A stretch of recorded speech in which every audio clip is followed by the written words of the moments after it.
सच के इस एपिसोड में करोड़ों भारतीयों के इसी सफर के संघर्ष से सबको रूबरू करवाएंगे doctor Subhash Chandra. Please welcome doctor Subhash Chandra. Thank you very much. Thank you. Thank you very much. Please be seated.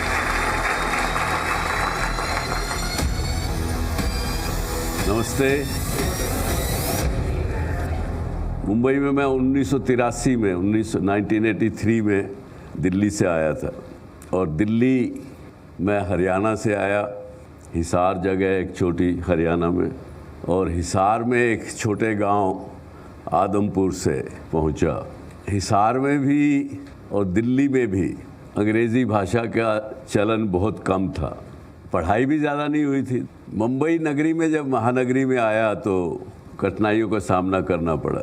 और मुझे लगता है कि आप में से भी बहुत से स्टूडेंट्स होंगे जो छोटे शहरों से या कस्बों से आए होंगे। कितने लोग हैं जो मुंबई के बाहर के हैं यहाँ?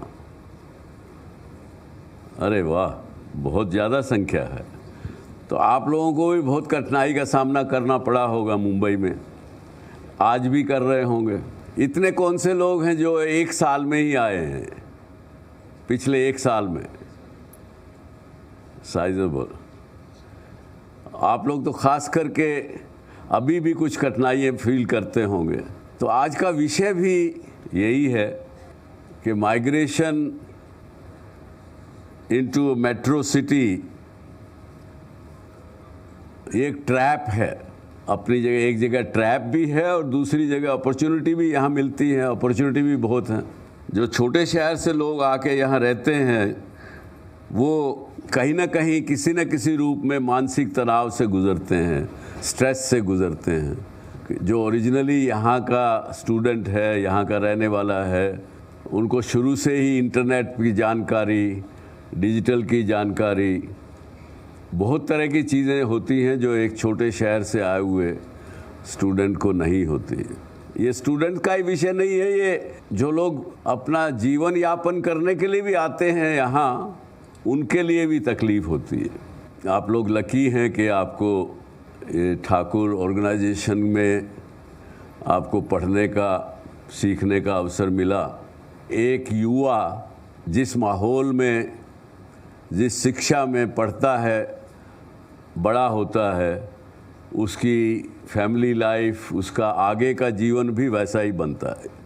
तो ये जो इंस्टीट्यूशंस हैं ये आपके भविष्य को शेप करती हैं, ऐसा मेरा मानना है। जो लोग छोटे किसी गांव से आए हैं, कोई बताएगा आप में से कि किस प्रकार की तकलीफ़ें आपको यहाँ पे मुंबई में आने पर फेस की आपने?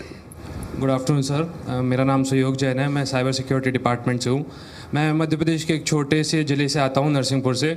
मैं यहाँ साल भर पहले ही आया हूँ और मुझे बहुत सी तकलीफ़ें हुई, जैसे खान पान से रिलेटेड और रहने से रिलेटेड, क्योंकि मैं शाकाहारी हूँ और यहाँ पे ज़्यादातर चीज़ें शाकाहारी बहुत मुश्किल से मिलती हैं।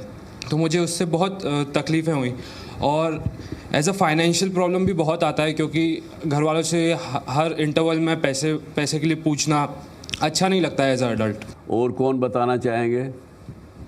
गुड आफ्टरनून सर, मेरा नाम ज्ञानेंद्र दुबे है and I am an aspirant of artificial intelligence and data science department. मैं कानपुर के पास एक छोटा सा शहर है इटावा करके, मैं वहाँ से आता हूँ।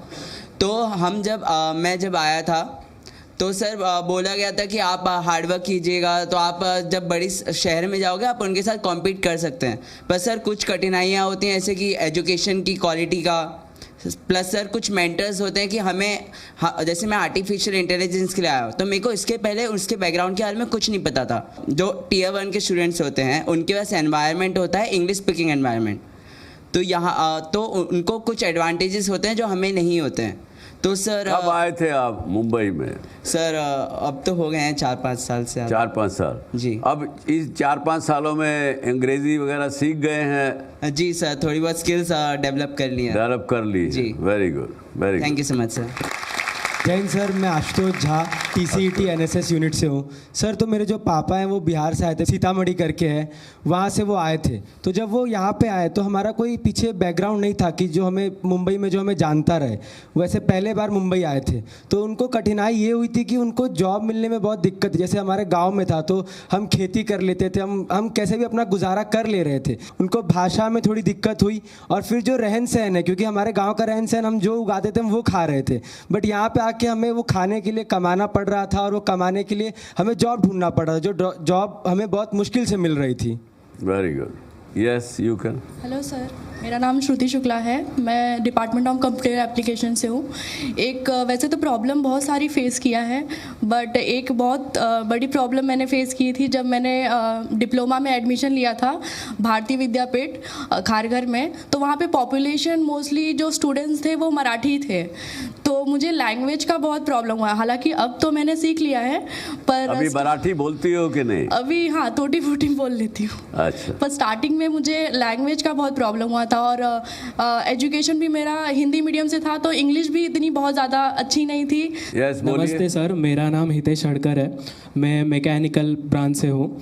सर मैं बिलोंग करता हूँ एक Tier 3 सिटी और आप बोल सकते हैं कस्बे से। तो मैं जब यहाँ पे 2 साल पहले मुंबई में आया तो मुझे हर एक चीज़ में कुछ ऐसा पिछड़ापन ऐसा महसूस हो रहा था कि यहाँ पे मुंबई के बच्चे हर एक एस्पेक्ट में मेरे से कुछ थोड़ा आगे है, इंग्लिश फ्लुएंसी कुछ भी, तो वो मेरे अंदर एक इन्फीरियरिटी कॉम्प्लेक्स बिल्ड हुआ था और उससे मेरा कॉन्फिडेंस बहुत लो हो गया था। तो उसको हम कोप अप कैसे करें सर, जो भी नए स्टूडेंट्स आ रहे हैं उनके लिए? अपनी एक बात बताता हूँ। मैं 1983 में मुंबई आया। एक SL पैकेजिंग नाम की कंपनी हमने यहाँ पे इस्टेब्लिश की।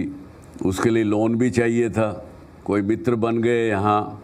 तो मुझे एक दिन की ख़ास बात याद है, स्टेट बैंक ऑफ इंडिया के चेयरमैन के दफ्तर में वो मुझे लेके गए।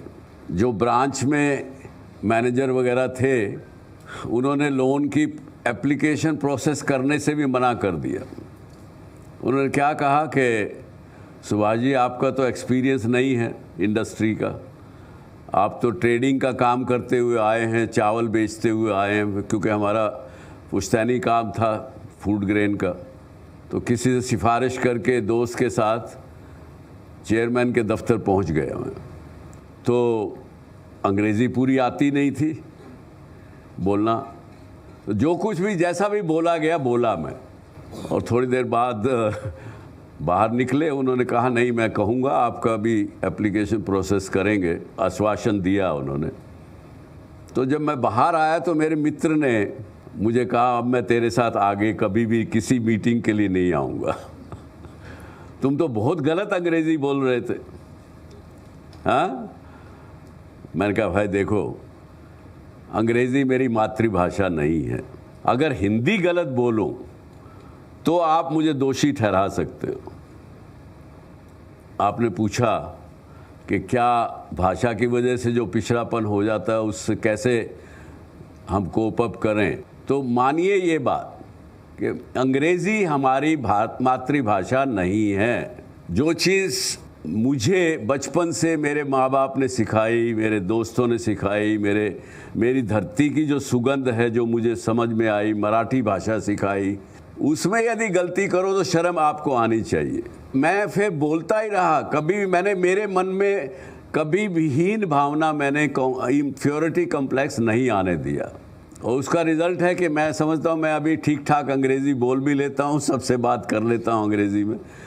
और क्या बातचीत है? Any other issue? जय हिंद सर, मेरा नाम स्नेहा है, मैं TCET NSS यूनिट से हूँ। सर मैं 10 साल तक मुंबई में रही थी, मतलब प्रॉपर मुंबई में नहीं, सबअब साइड में। एंड फिर मेरे पापा सरकारी ऑफिसर है, तो फिर उनका ट्रांसफ़र एक Tier 3 सिटी में हुआ था। फिर 5 साल वहाँ पे मैंने बिताए थे, वापस मेरे पढ़ाई के लिए उन्होंने मुंबई में ट्रांसफ़र लिया था। तो जब मैं 10 साल तक यहाँ रही थी तो मुझे कल्चरल डिफरेंस बहुत ज़्यादा फील होता था। जैसे मेरा माइंडसेट और मेरे साथ जो है उनका माइंडसेट में बहुत ज़्यादा फ़र्क, कोई चीज़ मेरे लिए नॉर्मलाइज नहीं थी, उनके लिए बहुत ज़्यादा नॉर्मलाइज थी। तो फिर मैं उनके साथ मिलजुल नहीं पाती थी, जिससे फ्रेंडशिप में भी मेरे साथ ऐसा हुआ कि मैं बहुत अकेले अकेले रहने लगी थी। मैं जानती सबको थी, पर ऐसे घूमना फिरना ये सब मैं बहुत ज़्यादा हिचकिचाने लगी थी। तो ये एक तकलीफ है जो मुझे फील हुआ था। अभी भी है क्या? हाँ सर, अभी भी थोड़ा होता है। हाँ सर, बिल्कुल। स्नेहा की बात अच्छी है, बड़ा अच्छा क्वेश्चन है। आप यंगस्टर्स हैं, आज यहाँ मुंबई में लिव इन रिलेशनशिप को कोई बुरा नहीं मानता, लेकिन दिल्ली में और राजस्थान से आप आए हैं, आप कहीं इवन बम्बई सबर्ब से आई हैं, आपके गले नहीं उतरेगा जल्दी से। और यहाँ इंडिया से अगर आप चले जाएं लंदन या पेरिस या अमेरिका चले जाएं, तो वहाँ और भी ज़्यादा ऐसी चीज़ें होती हैं जिसको भारतीय mind mentally we cannot accept, we cannot even tolerate in our thought process. और भारत की तो एक विशेषता है, खासियत है, पग पग भाषा और डग डग पानी बदलता रहता है। आपको पता है कितने डायलेक्ट्स हैं भारत में? बड़ी लैंग्वेजेस मानी जाती है, 9 लैंग्वेजेस हैं, लेकिन डायलेक्ट्स कितने हैं? आप में से कोई बताएगा? Sir 6000 plus. You are getting closer. 9000 से ज़्यादा डायलेक्ट्स भारत में हैं। तो इसी प्रकार से उसी को आप इस पर लगाएंगे, लागू करेंगे। आपके गांव में जो चीज़ समाज को स्वीकार है, वो जब देखें अगर कि मुंबई में क्या है, और बल्कि आपको ज़रूर गांव में सुनने को मिलता होगा कि बेटी तुम बिगड़ तो नहीं गई मुंबई जाके। तो माँ बाप जो हैं वो यही सोचेंगे। जो आपका आपस में जेल नहीं हो पाते हो फ्रेंड्स के साथ, उसकी वजह से जो कॉम्प्लेक्स आता है, अपनी जगह सही है वो, और उससे लड़िए मत, फाइट मत करिए, accept it as a reality. अपने आप को कमी मत समझिए कि मैं यहाँ मुंबई में कल्चरली फिट नहीं हो रहा हूँ या कल्चरली फिट नहीं हो रही हूँ। आप उल्टा सोचिए ना कि जो बम्बई में रहने वाला लड़का या लड़की है वो आपके साथ कल्चरली फिट नहीं हो रहा है। इतना सोच लेंगे तो वो तकलीफ आपको गायब हो जाएगी। और इन्हीं सब बातों को करने के लिए आज मैं अपने आप को खुशकिस्मत समझता हूँ कि हमारे बीच में एक मेहमान हैं, पद्म श्री कल्पना सरोज जी।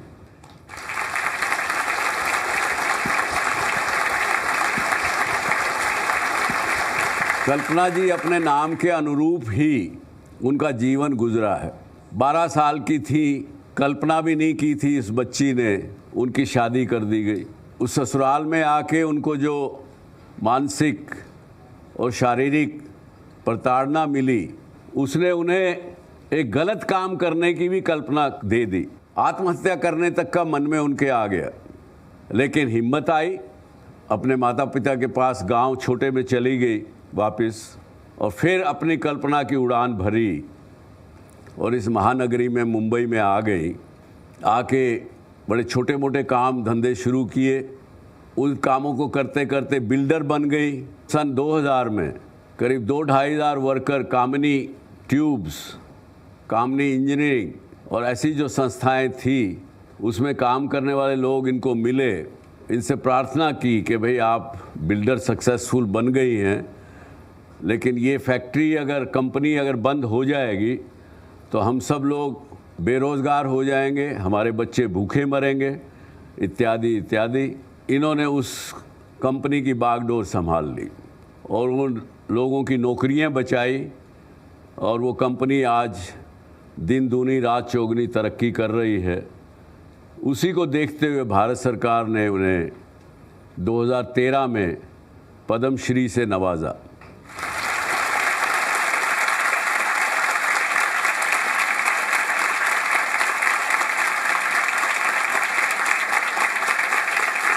आइए, बहुत बहुत स्वागत है आपका।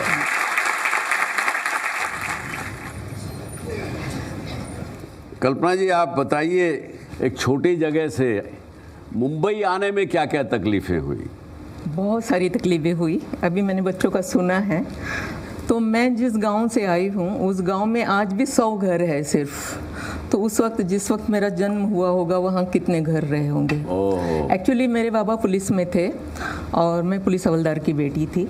किसी कारणवश जो आपने बताया अभी 12 साल में शादी हुई, शादी किस तरह से टूटी और फिर मैं जैसे बोझ बन गई धरती पे भी और मैं अपने माँ बाप के लिए भी। तो फिर मैंने इसीलिए पॉइज़न भी पी लिया। अब पॉइज़न पीने के बाद में फिर लोगों ने वही ताने देना शुरू कर दिया कि अरे तुम कैसी लड़की हो, तुम अगर मर गई होती तो लोग कहते महादेव की बेटी ने ज़रूर ऐसा कोई काम किया होगा जिसकी वजह से ये मर गई। तो ये बात जो है वो दिल की गहराई तक मेरी पहुंच गई कि हमारे दुख सुख का किसी को कोई लेना देना नहीं है। ठीक है, अगर हम मर जाए तो भी कोई लेना नहीं है, जी जाए तब भी नहीं है, दुनिया को कोई फर्क नहीं पड़ता। तो फिर क्यों नहीं हम कुछ करके जी ले। और ये सोच के फिर मैंने सोचा मैं कुछ कर लूंगी। लेकिन बहुत बड़ी बात है, बहुत बड़ी बात है। अरे दोस्तों, आपने सुना कि उस हताशा में उन्होंने जहर तक पी लिया था, किसी प्रकार से बच गई और मन में ये भावना आ गई कि जब मेरे मरने जीने से दुनिया को फर्क नहीं पड़ता तो मैं भी दुनिया को कुछ एक नोक पे रख के दिखाऊंगी और मैं कुछ करके दिखाऊंगी। जी। तो जब मैं मुंबई आई, ठीक है, और यहाँ आने के बाद में दिल में तमन्ना तो थी कि मैं कुछ कर दिखाऊंगी, बड़ी बन जाऊंगी, लेकिन ये सारा माहौल देख के मुझे इतना डर लग रहा था कि मैं क्या करूंगी। तो मैं सिलाई जानती थी, तो मैं लोअर परेल में काम को लगी। किसी ने मुझे लगा दिया कि भाई चलो यहाँ पर काम कर लो। अब वहाँ पे काम कर लिया तो पगार मुझे मिला 2 रुपये रोज़ और 60 रुपये महीना। ओहो। ठीक है, मुझे ट्रेन में जाना नहीं मालूम, लोकल मैंने देखी नहीं थी। हाँ। तो मैं लोकल में बैठूं कैसे, जाऊं कैसे। तो इस तरह से मतलब कुछ दिन तो मेरे यूं ही गुजर गए कि मैं बैठ जाती थी कोई भी ट्रेन में और कहीं पर भी उतर जाती थी और वो लोअर पर आता ही नहीं था। तो इस तरह से मुझे बहुत तकलीफ़ें हुई। कहीं बार मैं ट्रेन से गिरी, कहीं बार जो लेडीज़ लोग थे तो वो सीढ़ी बना के मुझे उतर गए। और इस तरह से फिर मैं एक दिन VT स्टेशन तक पहुंच गई क्योंकि सेंट्रल रेलवे चली गई थी। तो वहाँ बैठी रोते रही कि मैं तो ट्रेन में भी बैठ के जा नहीं सकती हूँ, तो ये मैं क्या तरक्की कर पाऊँगी। हाँ। क्या होगा मेरा कुछ नहीं होने वाला है। मैं आई तो हूँ बॉम्बे पर नहीं होगा मेरा कुछ। तो इतनी दिक्कतें हुई कि मैं अपने घर तक पहुँच नहीं पाती थी सीधी तरह से, लेकिन उसके बावजूद भी मैंने हिम्मत नहीं हारी। आप में से कोई है जिसको अभी भी ट्रेन का सिस्टम मुंबई का नहीं पता हो? अरे वाह, देखिए अभी नहीं मालूम है तो बताइए। बहुत अच्छी बात है। हाँ। खैर, तो इस तरह से तो जो पैसे मैं कमाने लगी, बाद में तो मैं मशीन पे बैठी अच्छा पैसा कमा रही थी, तो वो 200-250 रुपये महीना कमा रही थी। पहली बार देखा था कि ये मेरी अपनी कमाई है जो 100 की नोट है। हाँ। इससे पहले 100 रुपया भी नहीं देखा था। 100 रुपये का नोट कभी देखा ही नहीं था क्योंकि मेरे बाबा की पगार 300 रुपये थी और 300 रुपये माँ के पास जाते थे। अभी हमारे पास खर्च के लिए आएंगे तो 4 आने 8 आने 10 पैसे 5 पैसे, इससे ज़्यादा तो नहीं आ सकते। मतलब उस जमाने की बात है। आपको भाषा की दिक्कत भी आई क्या? मराठी तो खैर मुंबई में बोलते हो तो कोई तकलीफ भाषा की नहीं आती, लेकिन अंग्रेजी ना बोलना पाना उसकी भी तकलीफ हुई क्या? हाँ, इंग्लिश मैं तो 10वीं पास भी नहीं हूँ। 10वीं तक गई थी लेकिन एग्ज़ाम भी नहीं दे पाई। कॉलेज का दरवाज़ा मैंने देखा ही नहीं किस तरह से होता है, तो इंग्लिश कहाँ से आती। एक्चुअली इंग्लिश मुझे बहुत शौक था पढ़ने का, बट फिर मेरे ज़िंदगी में स्ट्रगल ही इतना बढ़ गया। आप देखिए, आज ग्रेजुएट किए हुए स्टूडेंट्स को ठीक से अंग्रेजी नहीं लिखनी आती।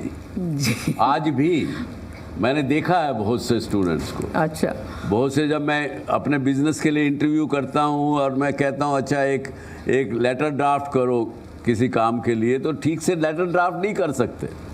सही है। चल बताइए आप।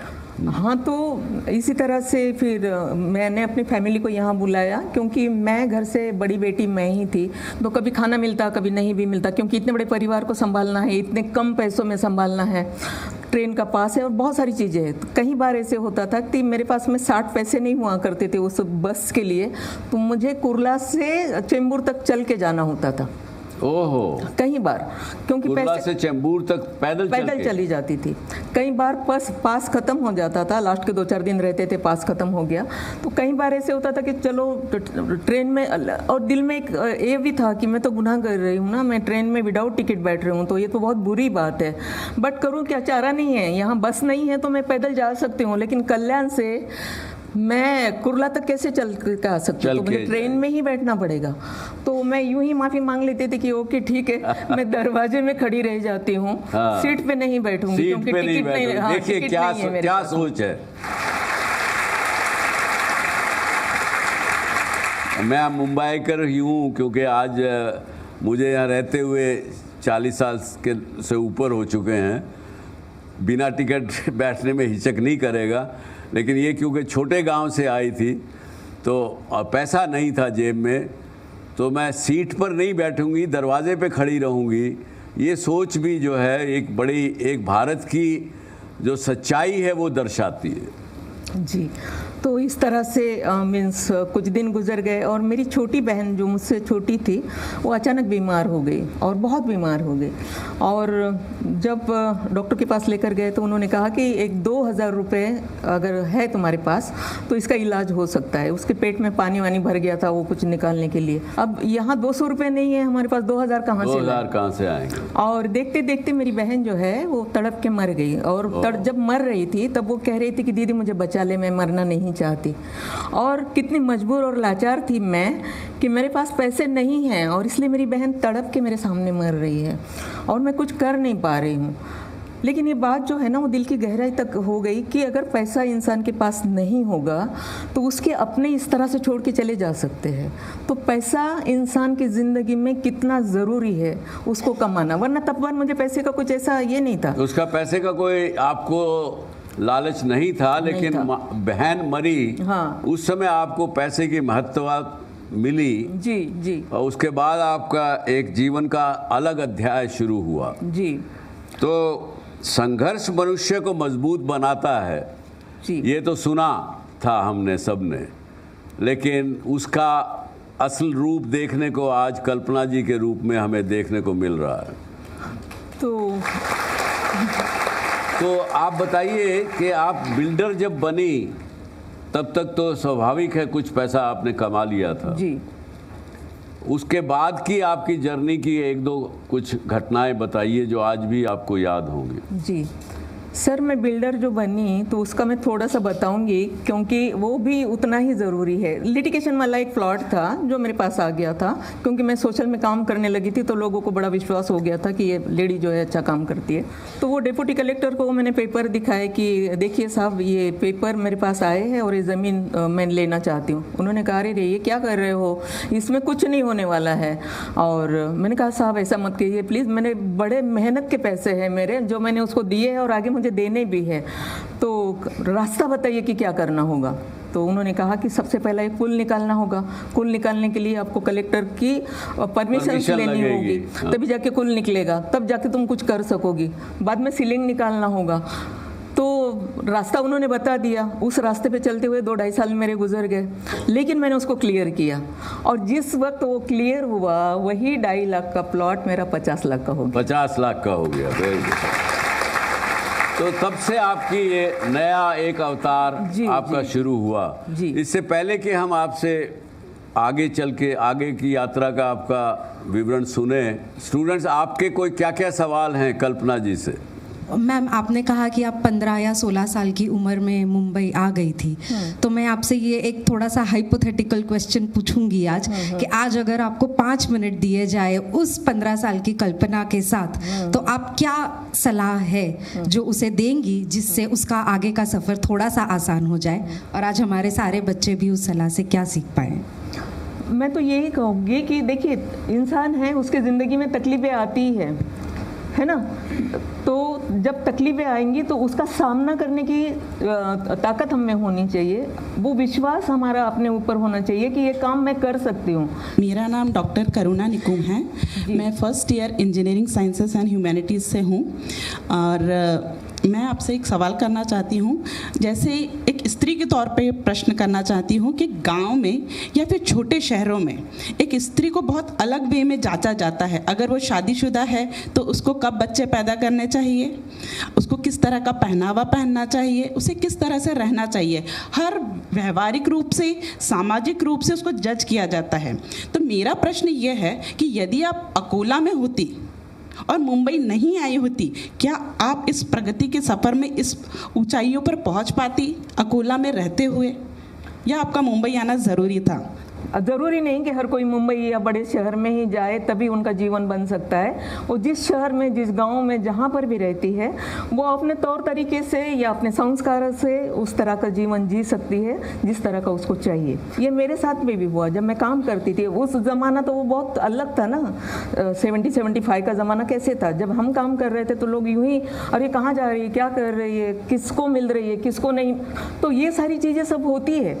लेकिन मैंने स्टार्टिंग में बहुत दुख होता था, बहुत रोती थी मैं, लेकिन फिर मैंने सोचा कि अगर ज़िंदगी में आगे बढ़ना है तो इन सारी चीज़ों को भूलना होगा। यहाँ से सुनो, यहाँ से छोड़ दो और अपना काम करो सीधे बढ़ के। तो जैसा उन्होंने कहा, हमारे देश की एक ये भी खासियत है, वी आर वेरी जजमेंटल। आप किसी पान की दुकान पे खड़े हो जाइए और राह चलते हुए एक लड़की जा रही है, उसके बारे में आप वहाँ पे चर्चा कर लीजिए, पूछ लीजिए, वहाँ जो लोग खड़े होंगे वो उसके बारे में 4 जजमेंट वहीं खड़े खड़े पास कर देंगे, चाहे वो जानते भी ना हो उस लड़की को या लड़के को, किसी के बारे में भी। समस्या हमारी भी क्या है, जैसा उन्होंने कहा कि दुनिया तो क्या, वो का गाना है ना एक, कुछ तो लोग कहेंगे, कुछ तो लोग कहेंगे, लोगों का काम है कहना, छोड़ो बेकार की बातों में कहीं बीत न जाए रहना। तो लोगों की बात सुन के जीवन जो भी यापन करता है तो उसको कष्ट आता है और आएगा। नमस्कार मैडम। नमस्कार। मेरा नाम सौरभ श्रीवास्तव, मैं यहाँ प्रोफेसर हूँ जी। एक मेरा क्वेश्चन है, आज का जो जनरेशन है, स्टूडेंट्स हैं, वो छोटे छोटे फेल्योर में डिप्रेस हो जाते हैं, सुसाइड कर लेते हैं जी। तो आप उस सिचुएशन से गुजरी हैं, तो आप उनको क्या सलाह देना चाहेंगी? बहुत अच्छा प्रश्न है प्रोफेसर साहब का, बताइए। हाँ जी, तो एक्चुअली मैं ये कहना चाहूँगी कि उन्होंने छोटी छोटी बातों से डिप्रेशन में तो जाना ही नहीं चाहिए। देखिए, आपकी ज़िंदगी है, आपको जीनी है, हमको ये नहीं ये करना है, ये करेंगे तो ही हम आगे बढ़ेंगे, वरना हम नहीं बढ़ेंगे। क्योंकि मैं अपने तरफ से कहती हूँ, क्योंकि मैंने ऐसा ही किया, मैं भी जाती थी डिप्रेशन में, मैंने भी जहर पी लिया, उसके बाद भी मैंने वहाँ से निकल के मैंने देखा मुझे कुछ बनना है, कुछ करना है, कुछ करके दिखाना है इस दुनिया को, और आज मैंने दिखा दिया। जहाँ एक लड़की को 100 रुपया मतलब मालूम नहीं था, आज वो हज़ारों करोड़ गिन रही है। तो ये कैसे पॉसिबल है? क्योंकि उन सारी चीज़ों से निकली हूँ मैं। मोदी जी ने कहा है, आप इस पे देखिए कि अगर किसी को आत्महत्या करना दिल में आया अगर, तो आप कल्पना सरोज को मिलो करके, ऐसा उन्होंने भी बोला। बिल्कुल उन्होंने भी बोला।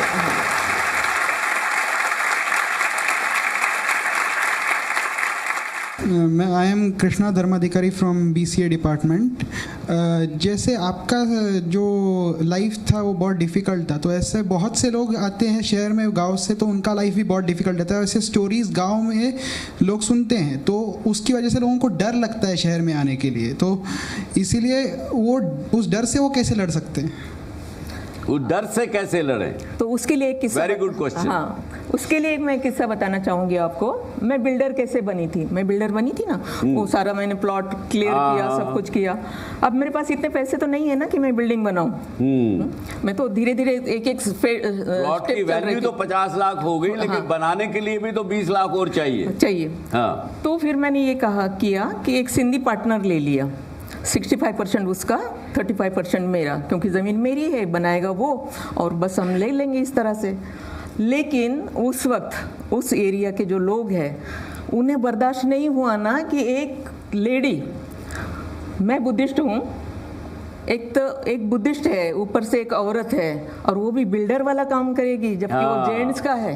ये समाज को कई लोगों के गले नहीं उतरा। हाँ। तो इन लोगों ने मेरा सुपारी दे दिया अच्छा। तो मैं नहीं डरती थी, तो फिर इन लोगों ने कहा 5 लाख का, उस वक्त 99 में मेरा 5 लाख रुपए का सुपारी दिया गया। अरे बाप रे। ठीक है कि इस औरत को, ये डरने वाली है नहीं, इसको मार डालो इस तरह से। मैं ये बच्चों को पूछना चाहती हूँ कि आपको पता चले कि आपको कोई मारने वाला है, डिसाइड हो गया है, आपकी सुपारी दी गई है, तो बताइए वो डर की बात जो आप कह रहे हो, तो क्या करोगे आप? चले जाओगे अपने गाँव?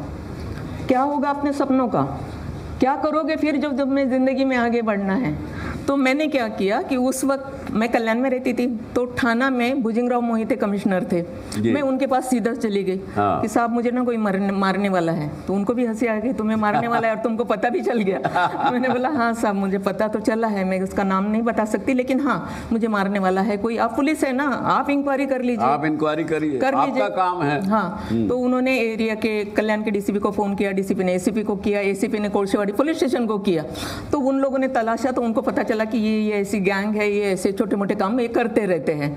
ठीक है, तो उन्होंने बताया कि ऐसा, तो पुलिस ने अपना काम किया, उनको पकड़ा। क्या किया वो, मुझे कमिश्नर साहब ने बुलाया कि हो गया तुम्हारा, अभी आप एक काम करो कि आप ना अपने साथ में सिक्योरिटी रखो। अगर आज तुम्हें पता चला ना, क्योंकि तुम बिजनेस में आई हो, आज पता चला तुम्हें कोई मारने वाला है, कल शायद तुम्हें पता नहीं चलेगा कि तुम्हें कोई मार भी जाएगा और तुम्हें पता नहीं चलेगा, पता भी नहीं लगेगा। तो ऐसे करो, सिक्योरिटी रखो। तो मैंने कहा साहब सिक्योरिटी लेकर क्या करूंगी, देना है तो रिवॉल्वर लाइसेंस दे दो।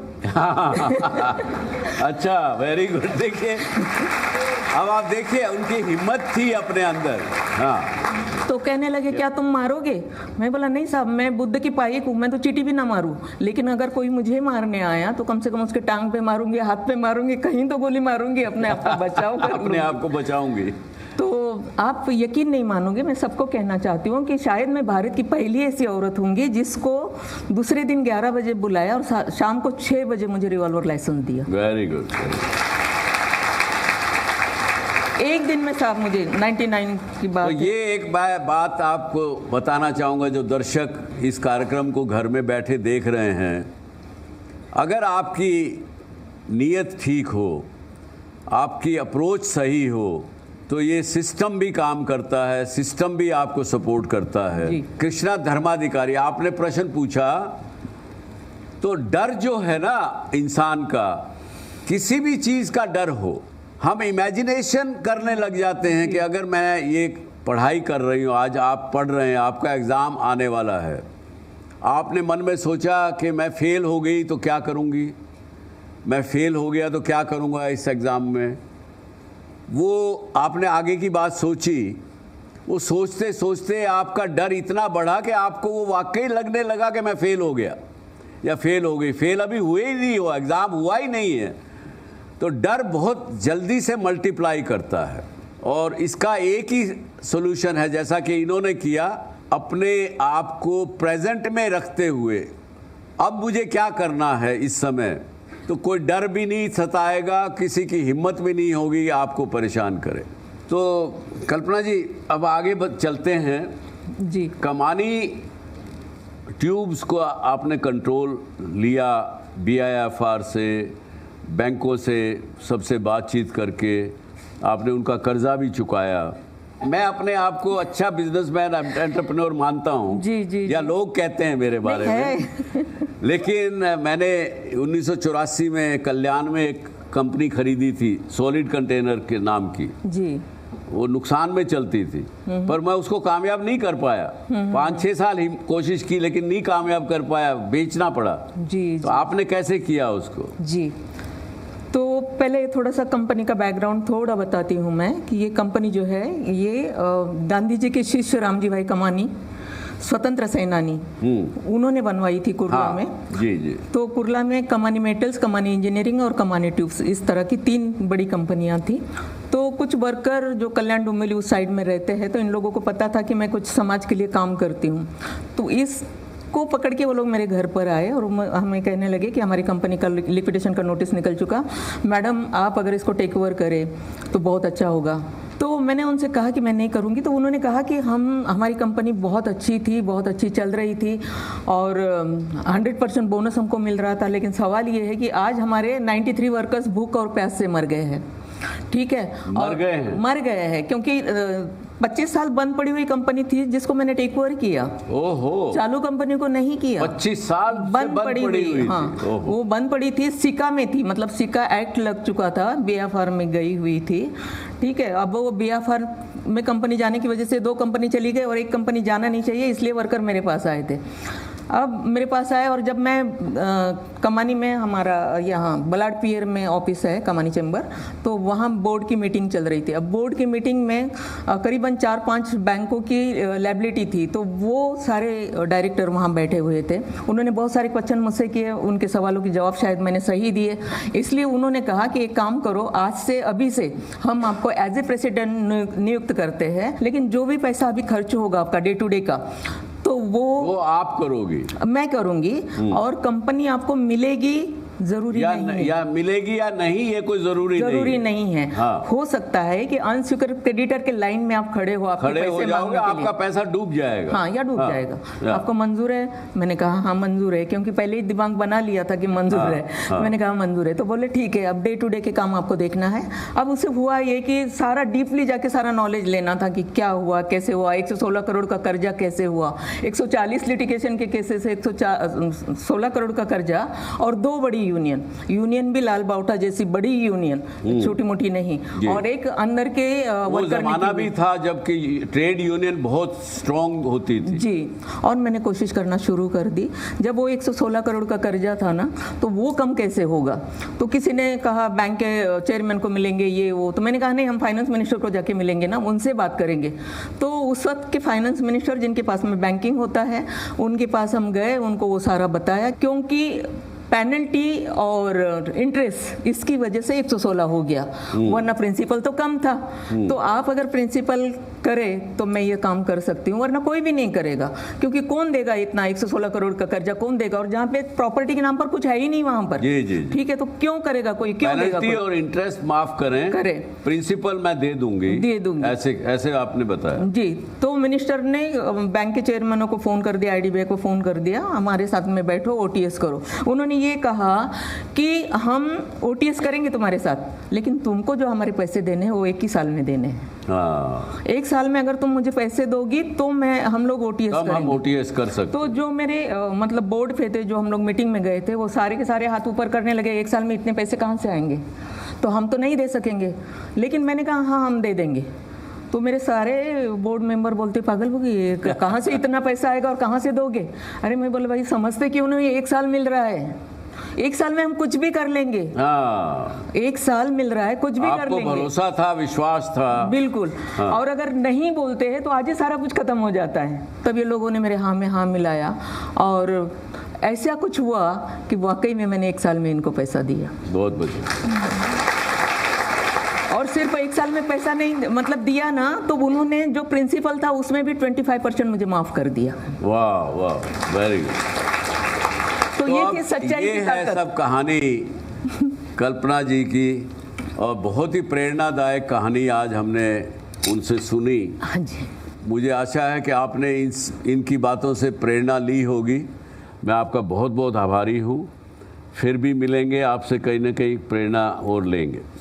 सबसे ज़्यादा आभारी मैं हूँ कि आपने मुझे यहाँ बुलाया, इस लायक समझा कि मैं आपके साथ बैठ के कुछ बात कर सकूँ। बहुत बहुत आभारी हूँ। Thank you very much. अब आपके मन में कोई ऐसा जो भी प्रश्न होंगे कि मैं छोटे शहर से आके इस महानगर में कैसे कामयाब हूँगा या कामयाब होंगी, वो विषय ज़रूर निकल गए होंगे। मुझे ऐसी उम्मीद है, ऐसी आशा है। निकले कि नहीं, या अभी भी कोई प्रश्न है? हेलो सर, मेरा नाम स्मिथ, BBA डिपार्टमेंट से हूँ। तो जैसे मैम ने बताया, और आपको भी ये सवाल पूछना था कि आपने इतना बड़ा एम्पायर खड़ा किया, तो आपके साथ बहुत लोग जुड़े रहेंगे जिनके साथ आपने ये बिज़नेस में हाथ बटाया, या फिर उनके साथ आपके बड़े कॉन्टैक्ट्स बने। तो एक सवाल में, फिर एक सेशन में तो ये सब सवाल हमारे ख़त्म नहीं हो गए, फिर एक पूरा एक्सपीरियंस नहीं मिलेगा हम लोग को। तो हम आपके साथ कनेक्ट कैसे हो सकते हैं आगे भी, या फिर ऐसे लोगों का एक सराउंडिंग कैसे बना सकते हैं? आपको कोई भी प्रश्न हो मेरे से, तो आप एक मेल ID पर, जो इस कार्यक्रम में देखने को मिलता है आपको, ये कार्यक्रम जी न्यूज़ पर हर रविवार रात को 10 बजे प्रसारित होता है। पर उसका मेल आईडी है yourSarthi@such.org.in।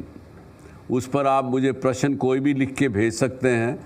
जितनी मेरी एक्सपीरियंस है, जितनी मेरी जानकारी है, उसके अनुसार मैं आपके प्रश्न का जवाब देने का प्रयास करूंगा। गुड आफ्टरनून सर, मैं Varish Rai artificial intelligence and machine learning branch से हूँ। सर मैं ओरिजिनली कर्नाटका से हूँ और मेरे पेरेंट्स यहाँ पर आए थे जॉब अपॉर्चुनिटीज़ के खोज में, और मैंने बचपन से उनको देखा है स्ट्रगल करते और बहुत हार्ड वर्क करते, एक स्टेबल लाइफ बिल्ड कर रहे हैं और इस मुंबई जैसे इस बड़ी सिटी में सिर्फ सर्वाइव करने के लिए। तो मेरा क्वेश्चन आपसे ये है कि इस जनरेशन में जिधर कंपटीशन बहुत ज़्यादा है, उधर सिर्फ सर्वाइव करना काफ़ी नहीं है, तो एक पर्सन को क्या माइंडसेट डेवलप करना चाहिए और क्या अलग करना चाहिए कि वो सर्वाइव से एक सक्सेसफुल कुछ करना इस सिटी में, क्या करना चाहिए उसको, और आपका डेफिनेशन क्या है सक्सेस का?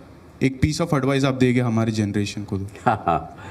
ये सक्सेस का डेफिनेशन जो है, इसका जवाब शायद नहीं दे पाऊंगा, क्योंकि इंसान की इच्छाएं कभी ख़त्म नहीं होती हैं, तो उसका कोई इलाज नहीं है। सक्सेस का पैमाना आपको अपना ही बनाना पड़ेगा, और कैसे सक्सेस मिले उसके लिए तो मैं जवाब बता सकता हूँ, दे सकता हूँ।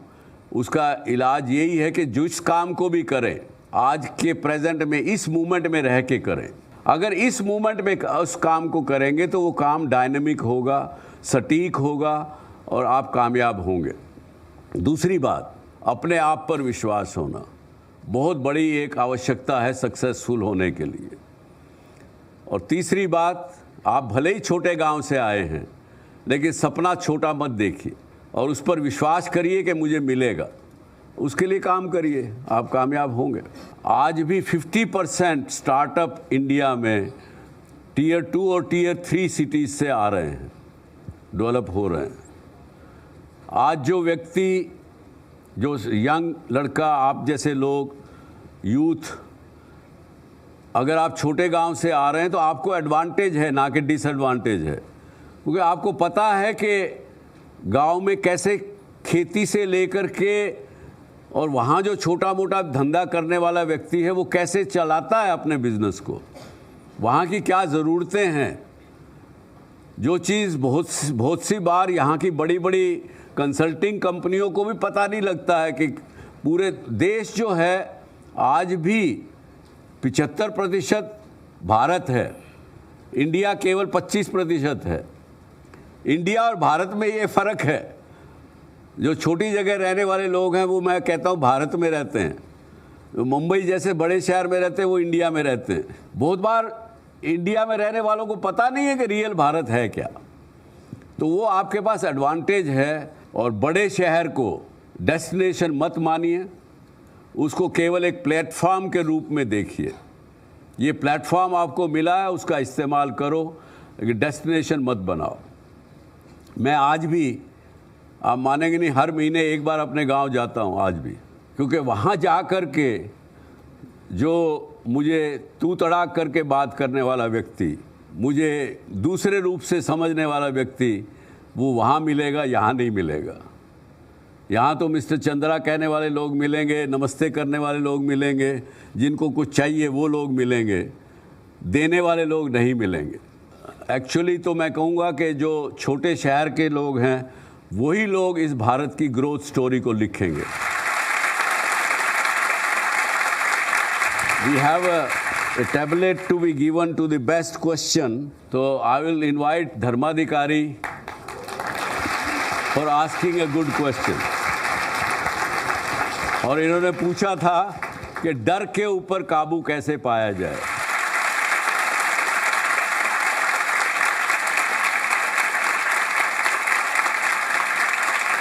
Thank you very much. जय हिंद, जय भारत।